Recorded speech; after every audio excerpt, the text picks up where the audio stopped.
ദൈവനാമം മഹത്വപ്പെടുമാറാകട്ടെ. ഇന്ന് എന്നെ ശ്രവിക്കുന്ന എൻ്റെ എല്ലാ പ്രിയപ്പെട്ടവർക്കും നമ്മെ ചേർത്തുകൊള്ളുവാനായി വേഗം വരുന്ന കർത്താവായ യേശുക്രിസ്തുവിൻ്റെ നാമത്തിൽ സ്നേഹവന്ദനം. നാം ഈ ദിവസങ്ങളിൽ ദൈവം ബോധിച്ച ഒരു വ്യക്തി എന്ന വിഷയത്തെക്കുറിച്ച് പഠിക്കുകയായിരുന്നല്ലോ. ദൈവം ബോധിച്ച എന്ന വ്യക്തി, ദൈവം ദാവീദിനെ കാണുമ്പോൾ ദൈവം ബോധിച്ച വ്യക്തി അല്ലെങ്കിൽ ദൈവഹിതപ്രകാരമുള്ളൊരു വ്യക്തി എന്നൊക്കെ നമുക്ക് ചിന്തിക്കുവാനായിട്ട് സാധിക്കും. അപ്പോൾ നമ്മൾ അങ്ങനെ ദൈവം ബോധിച്ച ഒരു വ്യക്തിയിൽ എന്തെല്ലാം സ്വഭാവ വിശേഷതകളാണ് ഉള്ളത് എന്നുള്ളതാണ് നാം ദാവീദിൻ്റെ ജീവിതത്തോടുള്ള ബന്ധത്തിൽ നാം ഈ ദിവസങ്ങളിൽ നോക്കുന്നത്. രണ്ട് കാര്യം നാം കണ്ടു. ഒന്നാമതായിട്ട് വിശ്വാസം പ്രവൃത്തിയിൽ കൂടെ കാണിച്ച ദാവീദിനെ നമുക്ക് കാണുവാനായിട്ട് സാധിക്കും. രണ്ടാമത് ദൈവത്തെ ഭയപ്പെട്ട അല്ലെങ്കിൽ ദൈവത്തെ യഹോവ ഭക്തിയുള്ള ഒരു വ്യക്തിയായിട്ട് നമുക്ക് ദാവീദിനെ നാം കണ്ടു കഴിഞ്ഞു. ഇന്ന് മൂന്നാമതായിട്ട് നമുക്ക് ദൈവത്തെ ഭയപ്പെടുകയും യഹോഭക്തിയുള്ള ഒരു വ്യക്തിയായിട്ട് രണ്ടാമത് നാം കണ്ടു. ഇന്ന് നമുക്ക് മനുഷ്യനെ ഭയമില്ലാത്ത ഒരു ദാവീദിനെ നമുക്ക് കാണുവാനായിട്ട് സാധിക്കും. ദൈവത്തെ ഭയപ്പെട്ടു, ഭയത്തിൽ ജീവിച്ച ഒരു വ്യക്തിയാണ്. ആ വ്യക്തിയെ സംബന്ധിച്ചിടത്തോളം മനുഷ്യനെ ഭയപ്പെടേണ്ട ആവശ്യമില്ല എന്നുള്ളത് നമുക്ക് ദൈവത്തിൻ്റെ വചനത്തിൽ നിന്ന് മനസ്സിലാക്കുവാനായിട്ട് സാധിക്കും. നമുക്ക് സദൃശവാക്യങ്ങൾ 29 അധ്യായത്തിൻ്റെ 25 വാക്യം ഒന്ന് വായിക്കാം.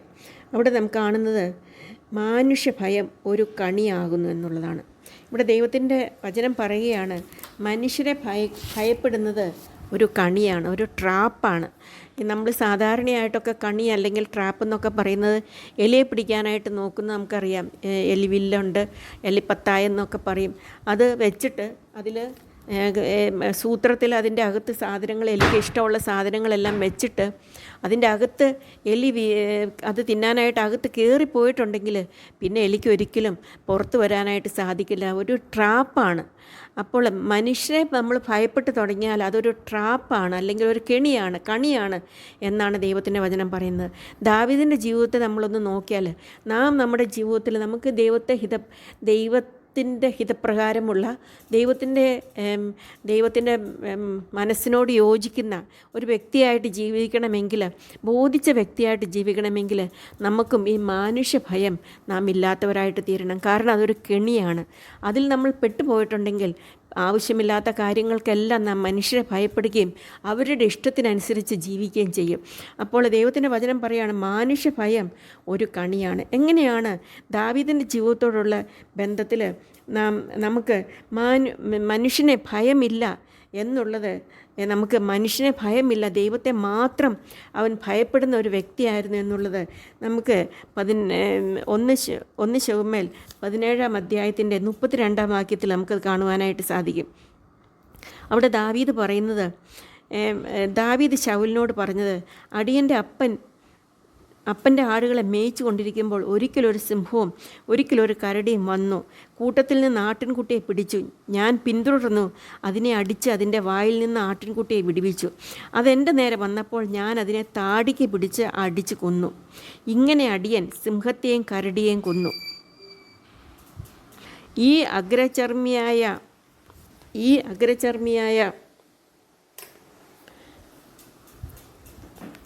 അവിടെ നമുക്ക് കാണാനായിട്ട് സാധിക്കുന്ന അത് കഴിഞ്ഞിട്ടുള്ള വാക്യത്തിൽ അവൻ പറയാണ്, ഈ അഗ്രചർമ്മിയായ ഫെലിസ്ത്യൻ ജീവനുള്ള ദൈവത്തിൻ്റെ സൈന്യത്തെ നിന്ദിച്ചിരിക്കൊണ്ട് അവനും അവയിൽ ഒന്നിനെ പോലെ ആകും. ദാവീദ് പിന്നെയും പറയുകയാണ്, സിംഹത്തിൻ്റെ കയ്യിൽ നിന്നും കരടിയുടെ കയ്യിൽ നിന്നും എന്നെ രക്ഷിച്ച യഹോവ ഈ ഫെലിസ്ത്യൻ്റെ കയ്യിൽ നിന്നും എന്നെ രക്ഷിക്കുമെന്ന് പറഞ്ഞു. ശൗൽ ദാവീദിനോട്, ചെല്ലുക, യഹോവ നിന്നോട് കൂടിയിരിക്കും. ഇവിടെ നമുക്ക് കാണാനായിട്ട് സാധിക്കും, അവന് ഈ ബാക്കി സൈന്യം മുഴുവനും ഭയന്ന് വിറച്ച് ഇരിക്കുകയാണ്. നമുക്ക് കാണാൻ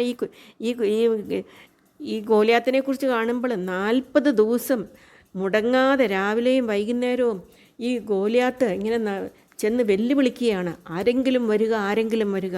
ഈ ദാവീദിൻ്റെ 3 ജ്യേഷ്ഠന്മാരും അവിടെയുണ്ട്. അതുപോലെ ശൗൽ രാജാവുണ്ട്, യോനാഥാനുണ്ട്, അങ്ങനെ വിശിഷ്ടമായ ശക്തിയുള്ള അബ്നേറുണ്ട്. ഇങ്ങനെയുള്ള യോദ്ധാക്കളായിട്ടുള്ള എല്ലാവരുമുണ്ട്. എന്നാൽ അവർക്കെല്ലാം മരണത്തെ ഭയവും ഗോലിയാത്തിനെ ഭയവും ഉണ്ടായിരുന്നു. എന്നാൽ ദൈവ ദൈവ ഈ ദൈവത്തിലുള്ള ആശ്രയം കാരണം ദൈവത്തെ ഭയപ്പെട്ട ദാവീദിനെ സംബന്ധിച്ചിടത്തോളം അവൻ ഈ മനുഷ്യനെ ഭയമില്ലായിരുന്നു എന്ന് നമുക്ക് മനസ്സിലാക്കുവാനായിട്ട് സാധിക്കും. അതാണ് ഡെയിലി ജീവിതത്തിൽ കർത്താവ് ആഗ്രഹിക്കുന്ന നമ്മുടെ സ്വഭാവം. നാം കണ്ടു, മാനുഷ്യ ഭയം ഒരു കണിയാണ്. മനുഷ്യന് ഭയമുള്ള ഒരു വ്യക്തിക്ക് ഒരിക്കലും അവൻ മരണത്തെ ഭയപ്പെടും, അവൻ മറ്റുള്ളവരുടെ ഒപ്പീനിയൻസിനെ ഭയപ്പെടും, മറ്റുള്ളവർ എന്ത് പറയും എന്ത് ചെയ്യുമെന്ന് അങ്ങനെയുള്ള ഇത് പോകും.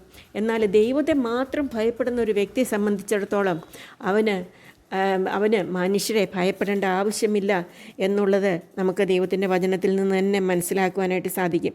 നമുക്ക് വേറൊരു എബ്രായർ 13:6 നാം കാണുന്നത്, എബ്രായർ 13:6 ആകയാൽ കർത്താവ് എനിക്ക് തുണ, ഞാൻ പേടിക്കുകയില്ല, മനുഷ്യൻ എന്നോട് എന്ത് ചെയ്യും എന്ന് നമുക്ക് ധൈര്യത്തോടെ പറയാം. കർത്താവ് നമ്മളുടെ ജീവിതത്തിൽ നിന്ന് ആഗ്രഹിക്കുന്ന കാര്യം ഇതാണ് സഹോദരിമാരെ. കർത്താവ് നമ്മുടെ ജീവിതത്തിൽ, ഓരോ ദിവസമുള്ള നമ്മുടെ ജീവിതത്തിൽ കർത്താവ് നമ്മളിൽ നിന്ന് ആഗ്രഹിക്കുന്നത് അതാണ്. നാം ഈ ലോകത്തിലാണ്, നമുക്ക് പലതരത്തിലുള്ള പ്രശ്നങ്ങളിൽ കൂടെ, പ്രയാസങ്ങൾ കൂടെ, കഷ്ടതകൾ കൂടെ, ഭയപ്പെടുന്ന അവസ്ഥകൾ കൂടെ എല്ലാം നാം കടന്നു പോകേണ്ടതായിട്ടുള്ള അവസ്ഥകൾ വന്നാം. എന്നാൽ ആ സമയത്തെല്ലാം നമ്മുടെ ധൈര്യം, അല്ലെങ്കിൽ നമ്മൾ മനസ്സിലാക്കേണ്ടത്, എൻ്റെ കർത്താവ് എന്നോട് കൂടെയുണ്ട്, എനിക്ക് കർത്താവ് തുണയാണ്, എൻ്റെ എല്ലാ സാഹചര്യങ്ങളിലും അവൻ എൻ്റെ തുണയാണ്, ഞാൻ പേടിക്കയില്ല, ഈ മനുഷ്യന് എന്നോട് എന്ത് ചെയ്യുവാനായിട്ട് സാധിക്കും. മാനുഷ്യ ഭയം കണിയാണെന്ന് മനസ്സിലാക്കിക്കൊണ്ട് ദൈവത്തെ അതേസമയം ദൈവത്തെ ഭയപ്പെട്ടുകൊണ്ട് ദൈവം എന്നോട് കൂടെയുണ്ട്, അതുകൊണ്ട് യഹോവ എൻ്റെ തുണ, യഹോവ എന്നോട് കൂടെയുണ്ട്, അതുകൊണ്ട് ഞാൻ മനുഷ്യനെ ഭയപ്പെടുകയില്ല ഉള്ള ധൈര്യത്തോടു കൂടെ ജീവിപ്പാൻ കർത്താവ് നമ്മളെ സഹായിക്കട്ടെ. നമുക്ക് വേറൊരു ഭാഗം വായിക്കാം. മത്തായി എഴുതിയ സുവിശേഷം 10-ാം അധ്യായത്തിൻ്റെ മത്തായി എഴുതിയ സുവിശേഷം 10-ാം അധ്യായത്തിൻ്റെ അവിടെ നമ്മൾ വളരെ വിസ്തരിച്ച് കർത്താവ് ഈ ലോകത്തിലായിരുന്നപ്പോൾ കർത്താവ് തൻ്റെ ശിഷ്യന്മാരെ അയക്കുകയാണ്. ഈ 2 പേരൊക്കെ അയച്ചു കഴിഞ്ഞ് അപ്പോൾ കർത്താവ് പറയുകയാണ്, ചെന്നായ്ക്കളുടെ നടുവിൽ ആടിനെ പോലെയാണ് ഞാൻ അയക്കുന്നത് എന്നെല്ലാം ഒക്കെ പറഞ്ഞു കൊടുത്തു കഴിഞ്ഞിട്ട് കർത്താവ് അവരോട് പറയുകയാണ്, നിങ്ങൾ ഭയപ്പെടേണ്ട ആവശ്യമില്ല. കാരണം എന്താണെന്ന് വെച്ചാൽ ഞാൻ നിങ്ങളോട് കൂടെയുണ്ട്. 10:27 നമുക്ക് പറയുന്നത്, ഞാൻ ഇരുട്ടത്ത് നിങ്ങളോട് പറയുന്ന വെളിച്ചത്ത് പറവിൻ, ചെവിയിൽ പറഞ്ഞു കേൾക്കുന്ന പുരമുകളിൽ നിന്ന് ഘോഷിപ്പിൻ, ദേഹിയെ കൊല്ലുവാൻ കഴിയാതെ ദേഹത്തെ കൊല്ലുന്നവരെ ഭയപ്പെടേണ്ട. അവരോട് പറയുകയാണ്, 2 പേരെയായിട്ട് അയക്കുമ്പോൾ പറയുകയാണ്, ഇവിടെ കർത്താവിൻ്റെ വേല ചെയ്യുവാനായിട്ട് അവരെ വിളിക്കുകയാണ്, അവരെ അയക്കുകയാണ്. അന്നും ചെന്നായ്ക്കളുടെ നടുവിൽ ആടിനെ പോലെയാണ് ശിഷ്യന്മാർ പോയത്. എന്നാൽ ഇന്നത് എത്രയോ അധികമായിട്ടുള്ളത് എന്ന് നമുക്ക് മനസ്സിലാക്കുവാനായിട്ട് സാധിക്കും. നമ്മൾക്കറിയാം, നോർത്ത് ഇന്ത്യയിലെ പല ഭാഗങ്ങളിലും സ്വാതന്ത്ര്യം ഒട്ടുമില്ലാതെ മറ്റുള്ളവർ നമ്മളെ ഉപദ്രവിക്കുകയും പഴിക്കുകയും അപമാനിക്കുകയും ചെയ്യുന്ന ഒരു സാഹചര്യത്തിലാണ് ഇന്ന് നാം ആയിരിക്കുന്നത്. അന്ന് കർത്താവ് അയച്ച ദിവസം ചെന്നായ്ക്കളുടെ നടുവിൽ ആടിനെ പോലെ അയച്ചതെങ്കിൽ പ്രിയ സഹോദരിമാരെ, ഇന്നത്തെ അവസ്ഥ എത്രയോ അധികം പ്രയാസമുള്ളതായിരിക്കുന്നു. എന്നാലും കർത്താവ് പറയാണ്, നീ ഭയപ്പെടേണ്ട, ഞാൻ ഇരുട്ടത്ത് നിങ്ങളോട് പറയുന്നത്, ഞാൻ നിങ്ങൾക്ക് പറഞ്ഞു തന്നിട്ടുള്ള എല്ലാ കാര്യങ്ങളും വെളിച്ചത്ത് പറവീൻ, ചെവിയിൽ പറഞ്ഞു കേൾക്കുന്നത് പുരമുകളിൽ ഘോഷിപ്പിൻ. കർത്താവിൻ്റെ സുവിശേഷം പുരമുകളിൽ ഘോഷിപ്പാനുള്ളതാണ്, അത് മറ്റുള്ളവരോട് പറയാനുള്ളതാണ്. കാരണം മറ്റുള്ളവരുടെ ഹൃദയത്തെ രൂപാന്തരപ്പെടുത്തുവാനായിട്ട് കർത്താവിൻ്റെ സുവിശേഷത്തിന് മാത്രമേ, രക്ഷയുടെ സുവിശേഷത്തിന് മാത്രമേ സാധിക്കുകയുള്ളൂ. അതുകൊണ്ട് അത് പുരമുകളിൽ ഘോഷിക്കേണ്ടതാണ്. അത് കഴിഞ്ഞിട്ട് പറയുകയാണ്, ദേഹിയെ കൊല്ലുവാൻ കഴിയാത്ത ദേഹത്തെ കൊല്ലുന്നവരെ ഭയപ്പെടേണ്ട, മരണത്തെ ഭയപ്പെടേണ്ട എന്ന് കർത്താവ് നമ്മളോട് പറയുകയാണ്. ദേഹിയെ കൊല്ലുവാൻ നമ്മുടെ ആത്മാവിനെ നശിപ്പിക്കുവാൻ അവർക്കാർക്കും കഴിയുകയില്ല. നമ്മുടെ ഈ ശരീരത്തെ കൊല്ലുവാനായിട്ട് പലർക്കും സാധിക്കും, എന്നാൽ നമ്മുടെ ആത്മാവിനെ ഒന്ന് തൊടുവാൻ ആർക്കും സാധ്യമല്ല. അതുകൊണ്ട് നാം ഈ ലോകത്തെ, ഈ ജനത്തെ ഭയപ്പെടേണ്ട ആവശ്യമില്ല എന്ന് കർത്താവ് പറയുകയാണ്. അവിടെ പറയാണ്, ദേഹത്തെ നരകത്തിൽ നശിപ്പിക്കാൻ കഴിയുന്നവനെ തന്നെ ഭയപ്പെടുവിൻ. നമുക്ക് ദൈവത്തെ ഭയപ്പെടണം, മനുഷ്യനെ ഭയപ്പെടേണ്ട ആവശ്യമില്ല എന്നിവിടെ കർത്താവ് തൻ്റെ ശിഷ്യന്മാരോട് അവരെ അയക്കുന്ന സമയത്ത് അവരോട് പറയുകയാണ്, നിങ്ങൾ ഭയപ്പെടേണ്ട ആവശ്യമില്ല. അത് കഴിഞ്ഞിട്ട് ഈ ലോകത്തിൽ ജീവിക്കേണ്ടത് ആവശ്യത്തെക്കുറിച്ച് പറയുമ്പോഴും അവരോട് പറയാണ്, നിങ്ങൾ ഭയപ്പെടേണ്ട ആവശ്യമില്ല. ഇവിടെ പറയാണ്, കാശിന് 2 കുരുകിൽ വിൽക്കുന്നില്ലയോ? അവയിൽ ഒന്നുപോലും നിങ്ങളുടെ പിതാവ് സമ്മതിക്കാതെ നിലത്ത് വീഴുകയില്ല എന്ന് പറയുകയാണ്. അവിടെ നമ്മൾക്കാണ്, കർത്താവ് എനിക്ക് തുണ, ഞാൻ പിന്നെ എന്തുകൊണ്ട് ഭയപ്പെടും? ഞാൻ എന്തുകൊണ്ട് പ്രയാസപ്പെടും? ഞാൻ എന്തുകൊണ്ട് ദുഃഖിക്കും?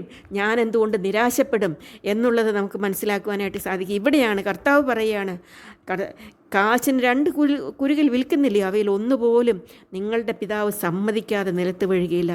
പിന്നെ നമ്മൾക്ക് ഈ മനുഷ്യരെ ഭയപ്പെടേണ്ട ആവശ്യമില്ല. അത് കഴിഞ്ഞിട്ട് വീണ്ടും കർത്താവ് പറയാണ്, എന്നാൽ നിങ്ങളുടെ തലയിലെ രോമവും എല്ലാം എണ്ണപ്പെട്ടിരിക്കുന്നു. അതേ സഹോദരിമാരെ, നാം ഭയപ്പെടേണ്ട ആവശ്യമില്ല. മാനുഷ്യ ഭയം കെണിയാണെന്ന് എന്ന് മനസ്സിലാക്കിക്കൊണ്ട് നമ്മൾ ഈ ലോകത്തിൽ ജീവിപ്പാൻ, മനുഷ്യരെ ഭയപ്പെടാത്തവരായിട്ട് ദൈവത്തെ ഭയപ്പെട്ടുകൊണ്ട് ജീവിപ്പാനായിട്ട് കർത്താവ് നമ്മളെ സഹായിക്കണ്ടേ. അതുകൊണ്ട് കർത്താവ് വീണ്ടും പറയാണ്, നമ്മുടെ തലയിലെ ഓരോ രോമവും എണ്ണപ്പെട്ടിരിക്കുന്നു. നമ്മുടെ തലയിൽ എത്ര രോമം ഉണ്ടെന്ന് നമ്മൾക്കറിയത്തില്ല. അത് ഒരു ദിവസം എത്ര എണ്ണം നിലത്ത് പോകുന്നു എന്നുള്ളത് നമുക്കറിയത്തില്ല. നമ്മൾ മുറിയൊക്കെ അടിക്കുമ്പോൾ ഒരു കെട്ട് തലമുടി നമുക്ക് ചിലപ്പോൾ കിട്ടും. അങ്ങനെയെങ്കിൽ ആ ഒരു കെട്ട് തലമുടി നമ്മളത് എപ്പോഴാണ് നമ്മുടെ തലയിൽ നിന്ന് പോയത്, എങ്ങനെ പോയി എന്നുള്ളതൊന്നും നമുക്കറിയത്തില്ല. എന്നാൽ ഇവിടെ കർത്താവ് പറയാണ്, നിങ്ങളുടെ തലയിലെ ഓരോ രോമവും എല്ലാം എണ്ണപ്പെട്ടിരിക്കുന്നു. ഓരോ രോമവും എണ്ണപ്പെട്ടെങ്കിൽ അത് കൊഴിഞ്ഞു പോകുന്നത് കർത്താവ് അറിഞ്ഞിട്ട് തന്നെയാണ്. കർത്താവ് അറിയാതെയല്ല. അത്രമാത്രം കർത്താവ് നമുക്ക് തുണയാണ്. കർത്താവ് നമ്മളോട് കൂടെയുണ്ട്. കർത്താവ് നമ്മളെ എപ്പോഴും കൂടെ ഇരുന്ന് നമ്മളെ സഹായിക്കുന്നവനാണ്. നമ്മുടെ എല്ലാ കാര്യങ്ങളും അറിയുന്നവനാണ്. അതുകൊണ്ട് പറയുകയാണ്, നിങ്ങളുടെ തലയിലെ രോമവും എല്ലാം എണ്ണപ്പെട്ടിരിക്കുന്നു. അതുകൊണ്ട് ശിഷ്യന്മാരോട് പറയുകയാണ്, ചെന്നായ്ക്കളുടെ നടുവിൽ ആടിനെ പോലെ ഞാൻ നിങ്ങളെ അയക്കുന്നു, എന്നാൽ നിങ്ങൾ ഭയപ്പെടേണ്ട ആവശ്യമില്ല എന്ന് പറയുകയാണ്. 31-ാം വാക്യത്തിൽ വീണ്ടും പറയുന്നു, ആകിയാൽ ഭയപ്പെടേണ്ട, ഏറിയ കുരുകിലേക്കാളും നിങ്ങൾ വിശേഷതയുള്ളവരല്ലോ. മനുഷ്യരുടെ മുമ്പിൽ എന്നെ ഏറ്റുപറയുന്ന ഏവനെയും സ്വർഗസ്നായ എൻ്റെ പിതാവിൻ്റെ മുമ്പിൽ ഞാനും ഏറ്റുപറയും. മനുഷ്യരുടെ മുമ്പിൽ എന്നെ തള്ളിപ്പറയുന്നവനോ എൻ്റെ പിതാവിന് മുമ്പിൽ ഞാനും തള്ളിപ്പറയും. നാം ഈ ലോകത്തിൽ ജീവിക്കുമ്പോൾ മാനുഷ്യഭയം കണിയാണെന്ന് മനസ്സിലാക്കിക്കൊണ്ട് നമ്മളെ ദൈവം ഏൽപ്പിച്ചിരിക്കുന്ന വിശ്വസ്തയോടുകൂടി ചെയ്യുവാനായിട്ട്, ദൈവത്തെ ഭയപ്പെട്ടുകൊണ്ട് ഈ ലോകത്തിൽ മാനുഷ്യഭയമില്ലാത്തവരായിട്ട് ജീവിപ്പാനായിട്ട് കർത്താവ് നമ്മളെ സഹായിക്കട്ടെ. നാം ഈ ലോകത്തിൽ കർത്താവിനെക്കുറിച്ച് സാക്ഷിക്കുമ്പോൾ, കർത്താവിനെക്കുറിച്ച് പറയുമ്പോൾ, അത് നമ്മളോട് കർത്താവ് പറയുന്നത് പുറമുകളിൽ നമ്മൾ മിണ്ടാതിരിക്കണമെന്നുള്ളതല്ല സഹോദരിമാരെ കർത്താവ് നമ്മളെക്കുറിച്ച് പറയുന്നത്. അത് പുറമുകളിൽ ഘോഷിക്കണം. സഹോദരന്മാർ മാത്രമല്ല, സഹോദരിമാരെക്കുറിച്ചും അത് പുറമുകളിൽ കർത്താവിൻ്റെ വചനം, കർത്താവിൻ്റെ സുവിശേഷം, രക്ഷയുടെ മാർഗം പുറമുകളിൽ സുവിശേഷിക്കണം എന്നുള്ളത് തന്നെയാണ് കർത്താവ് പറയുന്നത്. അങ്ങനെ നാം ചെയ്യുമ്പോൾ നമുക്ക് ഭയപ്പെടേണ്ട ആവശ്യമില്ല. കാരണം കർത്താവ് എനിക്ക് തുണ. പിന്നെ എൻ്റെ കൂടെ കർത്താവുണ്ട്. എൻ്റെ തലമുടി പോലും എണ്ണപ്പെട്ടിരിക്കുകയാണ്. അനേക കുരുകിലിനേക്കാളും ഞാൻ വിശേഷതയുള്ളതാണ്. അതുകൊണ്ട് കർത്താവ് പറയാണ്, ഭയപ്പെടേണ്ട. കർത്താവ് ഭയപ്പെടേണ്ട എന്ന് പറഞ്ഞാൽ എനിക്ക് ഭയപ്പെടേണ്ട ആവശ്യമില്ല. ഞാൻ ദൈവത്തെ ഭയപ്പെട്ടുകൊണ്ട് ഭയമില്ലാത്തവരായിട്ട് ജീവിപ്പാൻ കർത്താവ് നമ്മളെ സഹായിക്കട്ടെ. അവൻ്റെ വലിയ നാമം മഹത്വപ്പെടുമാറാകട്ടെ.